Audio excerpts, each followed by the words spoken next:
Hello world, I'm Alexander Benjamin Anthony Blander, and today we're diving into the fascinating world of aerodynamics and STEM racing. Awesome! Before we get started, a quick note for less experienced teams. This aerodynamic development cycle I'll be outlining today involves a significant investment of resources. So if you're just getting started, it may be more valuable to focus on building your manufacturing capabilities and developing your team identity. Things like your competition kit and pit display. That's exactly what our team did back in 2023.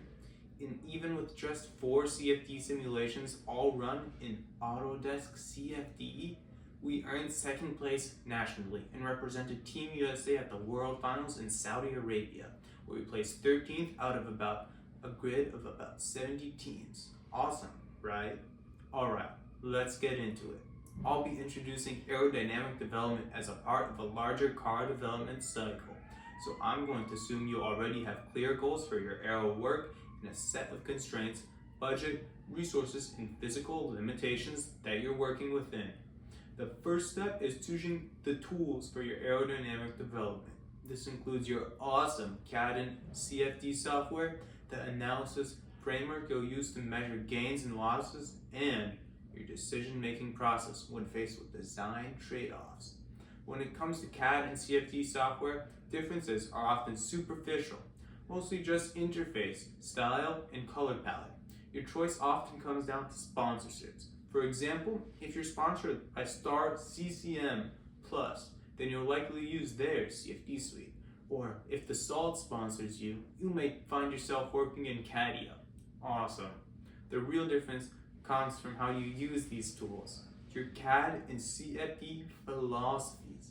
As a quick rule of thumb, if your CFD simulations can run on a basic laptop, they are not accurate enough. And if you can't delete or fillet an edge in your CAD model, you probably have some geometry issues to fix. This might sound overly technical, but having a clear, consistent analysis framework is critical. Keeps your development process focused and prevents you from going in circles, wasting both time and resources. Not awesome. Remember, STEM racers are not F1 cars, drag racers, or solar cars. You need to understand what specifically makes a STEM racer fast and how to identify that in your CFD results. For example, your framework might focus on reducing high pressure zones along the path of travel to lower pressure drag, or reducing surface friction to lower skin friction drag.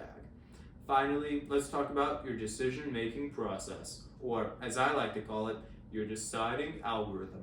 This comes into play if your analysis framework leads to a trade-off between competing priorities, like aerodynamic performance versus structural integrity. The idea is simple. Rank your acceptance criteria ahead of time. That way, when you face a design conflict, you'll already know which aspect you're willing to sacrifice. If you can implement these 3 concepts, choosing the right tools, creating a solid analysis framework, and having a clear decision-making process, your aerodynamic development cycle will be strong. And even if it doesn't produce a championship-winning car, it will absolutely help you score points in your design and engineering interview.